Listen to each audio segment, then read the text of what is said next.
Public Sénat, l'INA et le magazine L'Histoire vous présentent l'info dans le rétro. Vive la France!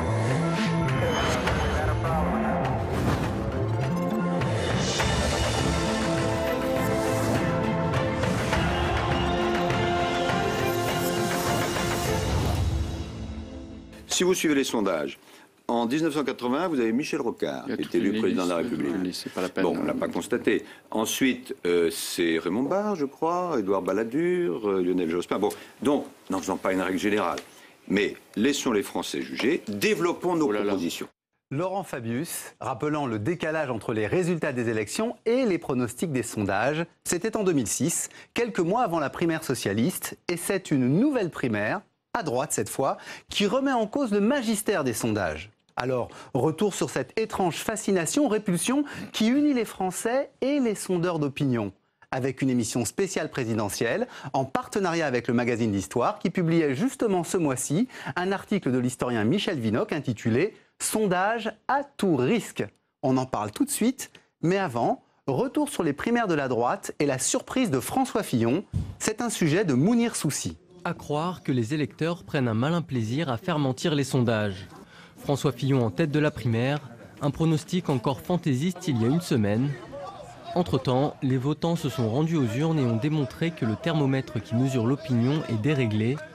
Les observateurs n'ont pas senti la vague massive qui a porté l'ancien Premier ministre, mais la France n'a pas le monopole des surprises électorales.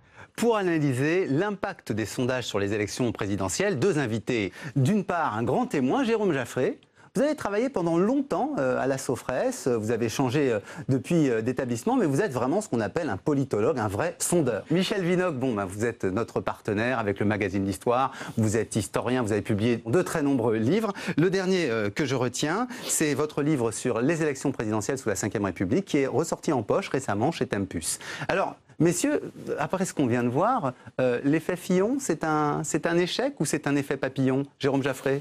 Non, ce n'est pas un succès des sondages, soyons lucides. Ce que je voudrais dire quand même, premièrement, c'est que ce n'est pas une élection, la primaire, c'est une consultation. Il n'y a pas de corps électoral, ce sont des participants. Et il n'y a pas d'un élu, mais il y a un candidat désigné. C'était plus dur? Ça a de l'importance, parce que les participants, finalement, c'était ça le plus difficile à mesurer. On attendait 3 millions de participants. On se retrouve en réalité avec 4,3 millions, ce qui est considérable. Considérez par exemple que Nicolas Sarkozy disposait en gros de 1 million de voix pour lui. S'il y avait eu 3 millions de participants, c'est 33%. Avec 4,3 millions, il est tombé beaucoup plus bas. Donc pas de mea culpa? Pas de mea culpa, c'est pas un succès, incontestablement. En même temps, n'oubliez pas l'intérêt des sondages. Mais Michel Vinocq, vous, cette surprise de François Fillon, c'était quelque chose d'inédit? J'ai une certaine indulgence pour cette histoire de sondage, paraît-il, raté. Parce que Jérôme Jaffré vient de le dire, d'abord, c'est la première fois que les sondages s'appliquaient à un type de consultation dont on ne connaît pas la base. Bon, on va revenir à la base, tiens. On va revenir au moment où les Français commencent à découvrir les sondages. Alors je sais bien, vous allez me dire, ça commence en 1938 avec Stodzel, mais en réalité, ça met un long moment à ce que les Français comprennent ce que c'est qu'un sondage. Et on va regarder un sujet qui date de 1965 et qui nous montre comment sont composés les sondages. C'est un sujet destiné au grand public, il est diffusé dans les salles de cinéma. Ils ont surgi ou surgiront un jour sur votre chemin. Et pour cause, ce sont les enquêteurs chargés d'effectuer les sondages d'opinion publique. Une profession toute neuve en France qui a sans doute ses aspects agréables, mais qui exige aussi de solides talents de société.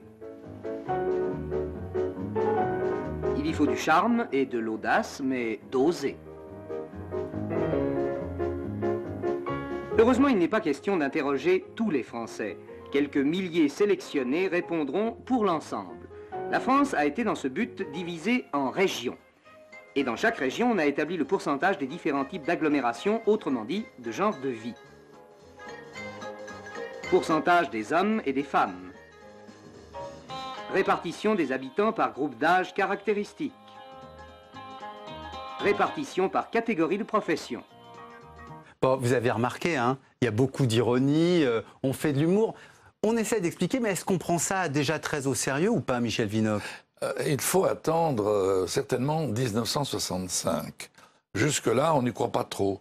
Du reste, on utilise assez peu les sondages publiquement. Il y a des sondages utilisés privément par des entreprises notamment, mais les hommes politiques, les journalistes n'y croient pas encore vraiment. Mais en 65, là, il va y avoir une surprise. Parce que tout le monde donne De Gaulle, évidemment, favori.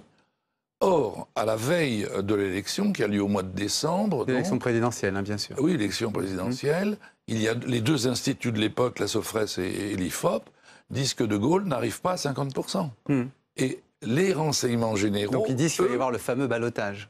Ah bah oui, non mais oui c'est ça. Et les renseignements généraux, pas du tout. De Gaulle l'emporte au premier tour, minimum 52%. Quand les Français voient le résultat, ils se disent mais ces sondages... Le résultat, c'est la victoire... C'est quand même pas n'importe quoi. C'est la victoire seulement au second tour. C'est-à-dire qu'il est effectivement mis en ballottage. Vous avez raison. Exactement. D'accord. Alors moi, je voudrais juste, avant de vous faire réagir, Jérôme Jaffray, pour montrer quand même le doute qu'on a. On va avancer un petit peu dans le temps. On est en 69, mais je vous interrogerai à nouveau là-dessus. En 69, il y a une interrogation qui est faite par la télévision française à des gens dans la rue, une sorte de micro-trottoir, sur les sondages. Je vous propose d'écouter ce que répondent les gens. Pourquoi ils n'y croient pas? Peut-être parce qu'on ne dit pas toujours la vérité. Écoutez ça. Si c'est la politique, alors non. Non. Vous avez été déjà interrogé pour les sondages d'opinion? Pas du tout, puis j'y tiens pas. Est-ce que vous pensez que les gens répondent la vérité aux sondages d'opinion? Bah non. Oh, ça doit être... c'est du baratin, ça. Ouais. Bon, ils mettent 10%, je sais pas combien, là. Alors, tout le monde dit pas ce qu'il pense. Ouais. Oh, oui, tout le monde dit pas ce qu'il pense. Allez, je vous laisse. Elle referme son petit jardin. Il y a quand même eu une difficulté pour donner de la confiance au sondage. La Sofres est créée en 63, là ça date de 1969. Dans cette décennie 70, c'est pas si crédible que ça quand même. Oui, en même temps, c'est des réussites. Michel Vinocq le disait sur le ballottage du général de Gaulle, un choc énorme à l'époque pour les Français qui imaginaient que le général allait passer triomphalement dans le souvenir de ces référendums précédents. Et en 69, c'est le référendum qui voit le départ du général de Gaulle. Et également, là, les sondages sont extrêmement précis. Mais surtout sur cette décennie 60-70, si les sondages se sont développés comme cela, c'est parce qu'ils sont en totale harmonie avec le système mis en place par la Ve République. C'est-à-dire l'élection du président de la République au suffrage universel, la nationalisation de la vie politique, la personnalisation de la vie politique, la compétition des acteurs. Du coup, le sondage devient un élément qui rentre totalement en phase avec cela. Et c'est ça qui explique pourquoi les journalistes, par exemple, se sont du coup emparés des sondages avec aussi la précision des informations données qui finalement était très grande, malgré le doute dit par les Français à l'époque, avec cette remarque amusante qui est, moi j'ai jamais été interrogé. Pendant des années, les Français sont d'abord pleins en disant « mais pourquoi on m'interroge jamais, moi ?» C'est la preuve que c'était assez apprécié. Alors pour moi, le moment qui crédibilise quand même beaucoup les sondages, c'est l'élection de 1974, et notamment un moment qui devient, je crois, absolument rituel dans la vie politique, c'est le soir du second tour, à 20h, on donne sur la deuxième chaîne, c'est ce qu'on va voir là, le résultat de l'élection présidentielle. Et alors regardez comment on met en scène le sondage de sortie d'urne qui nous annonce le résultat. À 20h seulement, nous serons en mesure de vous donner une estimation. 5, 4, 3, 2, 1. Il est 20h. Sofres au RTF, Giscard 50,9, Mitterrand 49,1. Je répète, Giscard 50,9, Mitterrand 49,1. C'est l'estimation au RTF Sofres. J'appelle Jacques Idier à la Sofres pour confirmation. Jacques Idier. Jacques Idier n'est pas disponible pour le moment. Voilà donc le chiffre qui nous est donné par la Sofres. Michel Vinocq, vous avez reconnu sur le plateau René Raymond qui faisait les commentaires. Cette élection et le fait que les sondages donnent le résultat à ce point-là, la soirée qui s'enseigne, est-ce que c'est ça qui donne un vrai grand crédit? Oui, alors remarquez, c'est pas tout à fait la même chose que les sondages d'avant l'élection, mais l'opération estimation avait d'ores et déjà commencé en 65.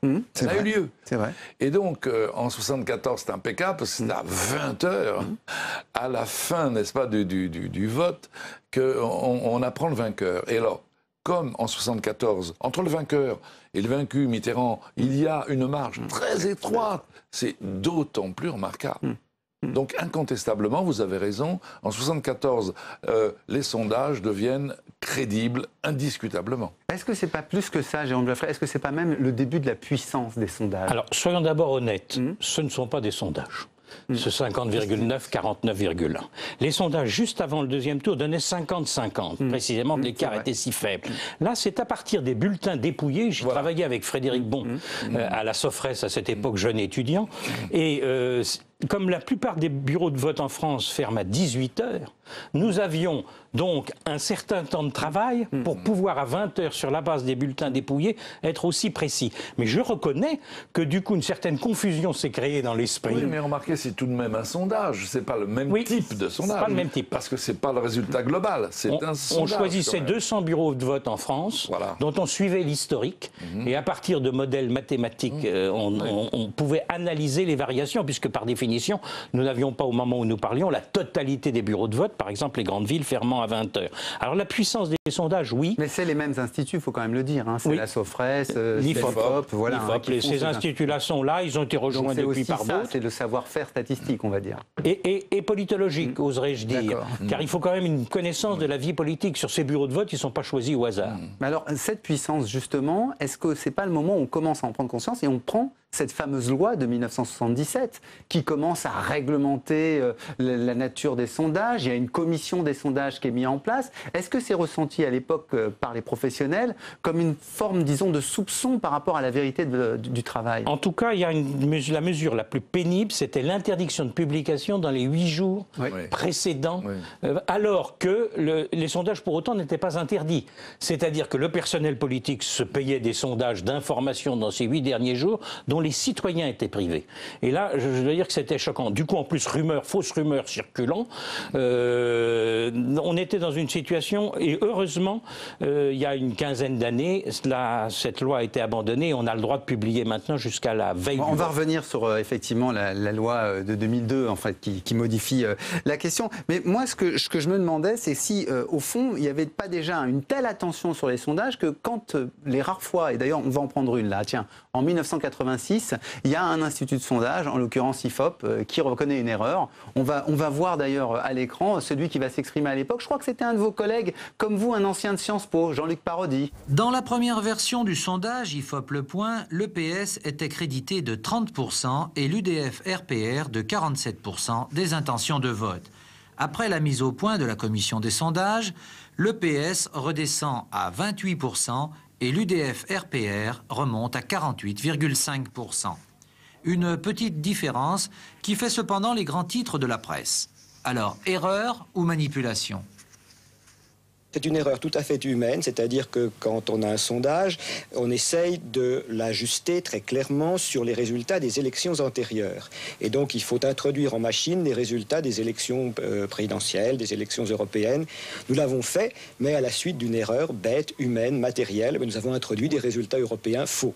Et la machine, sur ce plan, nous a rendu à l'arrivée ce que nous avions mis au départ. Sondage bidon, soupçon de manipulation. Est-ce que n'est pas en train de se jouer là, Michel Vinocq, au milieu des années 80, une bataille idéologique autour des sondages? Ceux qui pensent que c'est juste et ceux qui pensent que c'est un outil de manipulation. Certainement. Certainement. Et il y a un élément qui va peut-être accréditer cette idée de défiance, n'est-ce pas? C'est ce qu'on appelle le redressement. Les sondeurs, en effet, ne produisent pas les résultats bruts des sondages. Oui, on vient de le voir dans le sujet, là, oui. Et pourquoi? Parce qu'ils savent précisément que les sondés ne disent pas toujours la vérité.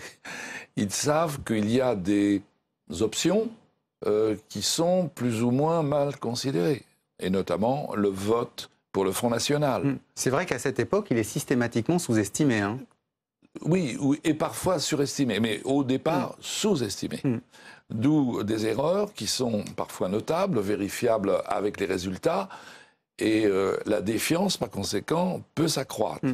Donc c'est indiscutablement, je crois, sur ce terrain-là, dans les années 80, puisque le Front National fait sa percée en 83, c'est dans les années 80 que ce problème du Front National va accroître peut-être le problème même des sondeurs, mais Jérôme Jaffray va nous le dire, et la défiance des électeurs. Il y a un cas qui est souvent énoncé, ce sont les élections de 1995.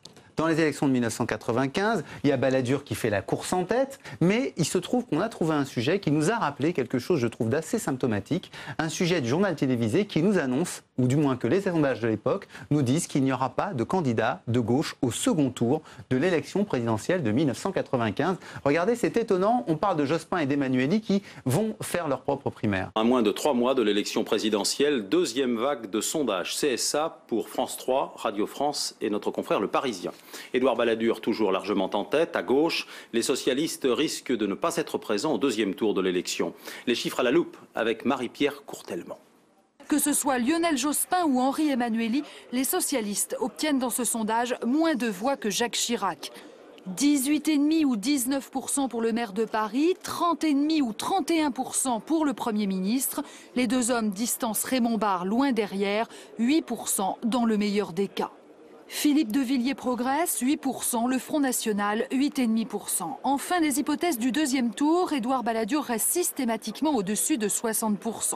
Face à Lionel Jospin, Henri Emmanuelli, Raymond Barre ou encore Jacques Chirac. Bon alors, Jérôme Jaffray, le sondeur, l'accusé de manipulation, en plus à cette époque, vous êtes au sommet de votre art. Alors c'est quoi cette histoire de retouche? Est-ce que là c'est une histoire de retouche ou est-ce que c'est une lecture idéologique? D'abord, une vérité.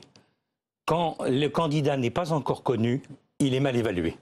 Vous me dites la primaire Jospin-Emmanuelli de 95, avec les militants socialistes là qui départagent, il est évident qu'à partir du moment où Jospin a gagné cette primaire, très nettement d'ailleurs, et il est monté après, parce que François Hollande a la même espérance, je dirais, pour l'élection de 2017. Il se dit, tant que le candidat socialiste, il espère que ce soit lui, n'est pas en piste, il est mal évalué. Ça, c'est une première chose. Les campagnes servent évidemment à quelque chose. Et c'est vrai qu'on a un prodigieux renversement en 95, à partir du moment où on entre en campagne. C'est-à-dire qu'Édouard Balladur est très dominant, mais quand la campagne vraiment démarre, eh bien, c'est un art qu'il maîtrise moins bien que Jacques Chirac. Puis-je vous rappeler que vous-même, Jérôme Jaffray, vous avez dans un article du Monde, en janvier 95, écrit « Pour l'opinion, l'élection présidencielle est déjà jouée ». Alors, vous avez raison de souligner avec... Il balance, Michel Vinocq. Vous avez raison de souligner les choses avec cruauté. Deux remarques. Le titre n'est pas de moi, il est de la rédaction du Monde. Et il n'est pas contenu dans mon article. Et la rédaction du Monde ne m'a pas consulté. Bonne réplique. Deuxièmement, il est de janvier. C'est-à-dire que et l'élection est en avril. C'est-à-dire qu'il traduit l'état de l'opinion en janvier. Et l'état de l'opinion en janvier, c'est qu'Édouard Balladur est super dominant. La question ensuite, c'est pourquoi a-t-il perdu en campagne? Je le reconnais bien volontiers. Mais le déjà joué, c'était pas vous. Non, le déjà joué n'est pas de moi. Et la rédaction du Monde a fait là. Et j'ai protesté le jour même d'ailleurs. Non, mais pour sortir du cas d'espèce, quand même, moi ce que je voudrais savoir, c'est, vous avez à cette époque-là, et d'ailleurs ça a continué très largement, on a une avalanche de sondages. Les médias en commandent, les hommes politiques en commandent. Vous ne pouvez pas leur faire, je sais bien que c'est un business, mais vous ne pouvez pas leur faire un peu entendre raison. C'est pas possible de leur dire, écoutez, calmez un peu le jeu, un an avant, on ne connaît pas les candidats, ça donne n'importe quoi. Alors, ça ne donne pas n'importe quoi. Ah, tiens, parce que ça donne plus n'importe quoi. Mais non, ça ne donne pas n'importe quoi. Parce qu'en même temps, le sondage, il éclaire le jeu politique et le jeu des candidatures possibles. Et en ce sens, si vous voulez, c'est un instrument qu'il faut suivre. Par exemple, en 95, Raymond Barre, Valéry Giscard d'Estaing se demandent s'ils peuvent être candidats. Puis finalement, ils voient que ça n'est pas possible. Mais il est normal de tester les choses. Donc, alors, un mot sur les redressements quand même. Un mot sur les redressements quand même. Moi, je peux vous permettre de le dire, mais juste après le sujet. Là, vous allez voir. En plus, et croyez-moi, celui-là, il va vous plaire. On rappelle juste qu'en février 2002 est adoptée une loi qui réduit à 48 heures avant l'élection la publication des sondages. Et en 2002, c'est une immense surprise. Et on va voir justement comment le journal télévisé en rend compte vis-à-vis des sondeurs. Les instituts de sondage essaient de se faire oublier après le raté du premier tour. De nombreux observateurs les supplient de ne pas fausser le second tour. Certains électeurs ont même décidé de les poursuivre devant les tribunaux. Bref, les sondeurs n'ont plus la cote. Nathalie Moisan avec Marie-Pierre Cassignard. Chirac-Le Pen, le duel surprise. Accusé de n'avoir pas envisagé ce coup de théâtre, les sondages sont montrés du doigt. Certains titres comme Paris Match ont décidé de ne pas en publier avant le second tour. La situation politique est trop incertaine. Est-ce qu'on est dans un tremblement de terre politique permanent. Or, un sondage, c'est une photo qui d'un seul coup se fige. C'est une photographie à un certain moment. Mais le tremblement de terre, il continue pendant ce temps-là. Et ça, on n'arrive pas effectivement à arriver au bon chiffre. 9 sondages diffusés la semaine dernière qui voyaient tous Chirac et Jospin au second tour, aucun cette semaine. Certains instituts décident eux-mêmes de ne pas en publier. 2 incertitudes demeurent, l'abstention et l'attitude des électeurs de Jean-Marie Le Pen. Jérôme Jaffray, je sais que vous avez envie de me parler de redressement, pas fiscal bien sûr, mais ce que je voulais vous demander, est-ce que, comme le dit Alain Genestar dans cette interview, il y a une forme d'angle mort qui est créé par les 48 heures avant. Et dans le cas Fillon, il y a eu des sondages jusqu'à la dernière minute. Là, il n'y en avait pas. Est-ce que c'est ça qui s'est passé ou est-ce que c'est plus un problème, justement, de capacité à redresser ? C'est un problème effectivement de juste évaluation. C'est-à-dire qu'il y a sous-estimation par les interviewés eux-mêmes de leur vote Le Pen. On avait le problème pour le Parti communiste dans les années 60-70, enfin pour mes prédécesseurs. Et le redressement est donc utile parce que il est nécessaire, à partir du moment où vous savez qu'une information que vous recueillez est nécessaire, mais là insuffisant. Mais à partir du moment où vous savez qu'une information est fausse que vous recueillez, mais que vous avez des moyens statistiques d'essayer de la corriger correctement, c'est le métier de le faire. Il faut le faire. Vous n'allez pas publier quelque chose dans lequel vous avez une sous-estimation grave ou une surestimation alors que vous avez les moyens de l'éviter. Là, vous avez raison. En 2002, c'est le pire échec de l'histoire des sondages qui, de toute façon, auraient été faux, les sondages. Je m'explique d'un mot. Si les sondages avaient annoncé que Le Pen allait au second tour, les électeurs auraient démenti les sondages aussitôt parce qu'ils n'auraient pas supporté l'idée que Le Pen accède au second tour. Donc, les sondages ne l'annonçant pas, ils ont cru qu'ils pouvaient y aller. Mais la vraie raison politique, Michel Vinocq le sait bien, c'est la dispersion des candidats de gauche dans l'élection présidentielle de 2002 qui comporte 16 candidats, dont 6 candidats de gauche. Et la gauche au total fait 43% des voix, plus du double de Le Pen. C'est la gauche qui est ça, fautive, la vraie raison. Michel Vinocq, c'est pas les sondeurs, c'est toujours la gauche qui est fautive. Hein, on est d'accord, Michel Vinocq? Bon, écoutez, en l'occurrence, en 2002, il est évident que Jospin perd à cause de l'éparpillement des candidats de gauche. Ça, c'est évident. Il suffisait de quoi? Un demi-point. Oui. C'est-à-dire, par exemple, que Mme Taubira ne se présente pas. Pourquoi elle, tout de suite? Moi, je préfère que vous disiez Jean-Pierre Chevènement, ça aurait été aussi bien. Bon, je vous fais une petite taquinerie. On va avancer un petit peu parce que malgré tout, les sondages ont gardé leur crédit et ils sont même devenus une arme pour un certain nombre de personnalités politiques. Et là, on va voir, en 2006, comment Ségolène Royal veut s'imposer vis-à-vis des éléphants du Parti socialiste en jouant, justement, sur sa popularité dans les sondages. Michel Bachelet, présidente. Depuis son voyage au Chili, Ségolène Royal s'est montrée discrète. Une discrétion qui s'avère payante. Pour la première fois dans un sondage, la présidente socialiste du Poitou-Charentes l'emporterait avec 51% des suffrages face à un Nicolas Sarkozy qui obtiendrait 49%. De quoi augmenter l'agacement des ténors socialistes qui s'efforcent depuis un mois de relativiser tous les sondages. Et ne pas vouloir répondre. L'histoire des sondages et l'histoire des résultats électoraux, c'est tout à fait autre chose. Si vous suivez les sondages, en 1980, vous avez Michel Rocard, qui est élu président de la République. C'est pas la peine. Bon, on ne l'a pas constaté. Ensuite, c'est Raymond Barre, je crois, Édouard Balladur, Lionel Jospin. Bon, donc, n'en faisant pas une règle générale, mais laissons les Français juger, développons nos propositions. Bon, laissons les Français juger, indépendamment du cas d'espèce. Moi, ce que je vous demande, Jérôme Jaffray, et vous, Michel Vinocq, je voudrais savoir s'il n'y a pas un moment où ça se retourne et si le fait d'être en tête dans les sondages ne devient pas un handicap. Là, je pense aux 2 élections qui se sont jouées récemment, celle de Fillon et évidemment aux États-Unis, celle de Trump. Jérôme Jaffray, puis ensuite Michel Vinocq. Oui, un mot quand même sur Laurent Fabius. En 2006, les sondages ne se sont pas trompés du tout. Il a été écrasé à la primaire socialiste, malgré tout l'historique qu'il avait fait, car les électeurs étaient allés voter à une primaire. Alors cela dit, là où vous avez raison quand même, c'est que les électeurs aiment de moins en moins les scénarios écrits à l'avance. Et qu'on l'a vu déjà dès 1995, Édouard Balladur en a été la victime. À cet égard, Philippe Séguin avait fait cette fameuse déclaration circulée, il n'y a rien à voir, dans un meeting qui avait lancé l'AALI contre Balladur. Et nous avons une situation, effectivement, où les électeurs aiment détromper. Le fait que Juppé, pour la primaire, ait occupé cette position d'ultra favori pendant toute l'année et qu'il soit fait dérober le maillot jaune dans la dernière étape, ce qui n'est jamais arrivé que 2 fois dans l'histoire du Tour de France, je le signale. Donc c'est quelque chose de rarissime, c'est aussi parce que les électeurs ont un peu envie de détromper un scénario déjà écrit, surtout si celui qui en bénéficie n'est pas tout à fait à la hauteur. D'accord. Alors, moi, je voudrais juste vous interroger pour finir sur un élément, un type de sondage très précis qui, moi, est toujours une interrogation. C'est ce qu'on appelle la cote de popularité. La cote de popularité, elle démarre en 1973. Si j'ai bien compris, c'est le moment où on commence à en diffuser à la télévision. Elle commence bien avant, je suis d'accord. 65, on est d'accord. Mais le moment où on commence à les diffuser régulièrement à l'antenne, etc. Bon, allez, je vous fais une concession, mais faites-moi une. Oui. En 1973, on commence à les faire très largement avec les personnalités politiques, le gouvernement, à tester les membres du gouvernement. Je vous propose de le regarder. Autre indication sur les sentiments, sinon de l'électorat, du moins de la tranche d'électorat sondée par la Sofres, c'est-à-dire 1000 personnes représentatives de la population âgées de 21 ans et plus, elle concerne la cote d'avenir ou de popularité des personnalités politiques françaises, autrement dit les ténors. Côté majorité, Valéry Giscard d'Estaing reste stable, 63%. Jacques Chaban-Delmas perd 9 points par rapport à juin.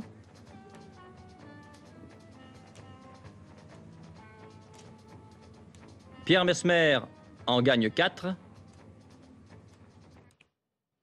Moi, je voulais vous montrer ça pour vous montrer qu'il y a quand même une espèce de stabilité et en même temps d'incohérence. Parce que si on considère François Hollande aujourd'hui, alors on va regarder, là, une petite statistique qu'on a redressée.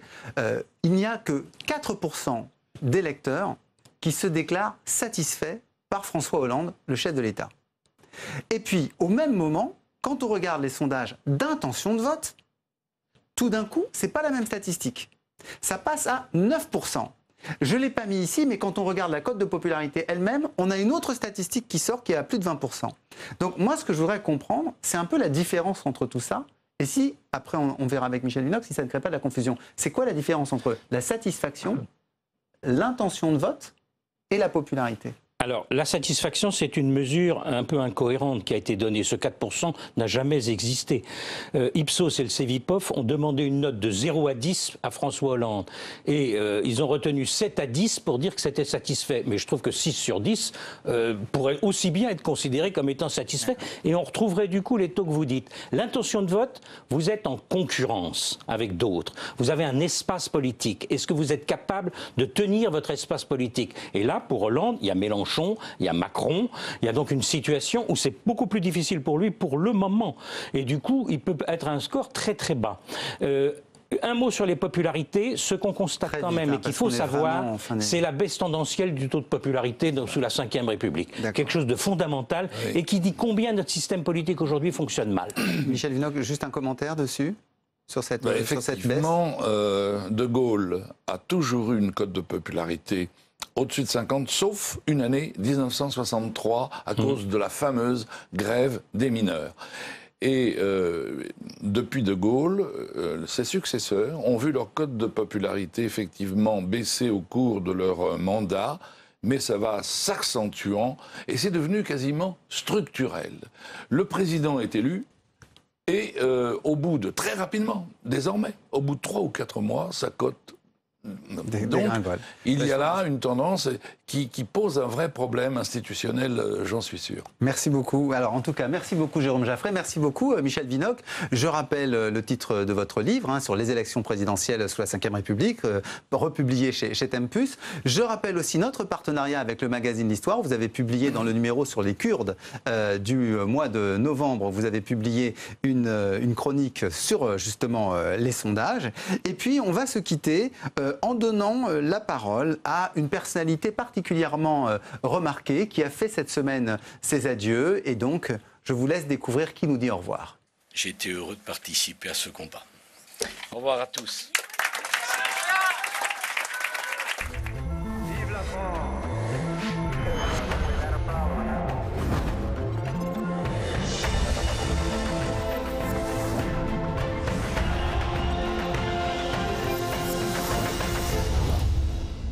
L'info dans le rétro vous a été présentée par Public Sénat, l'INA et le magazine L'Histoire.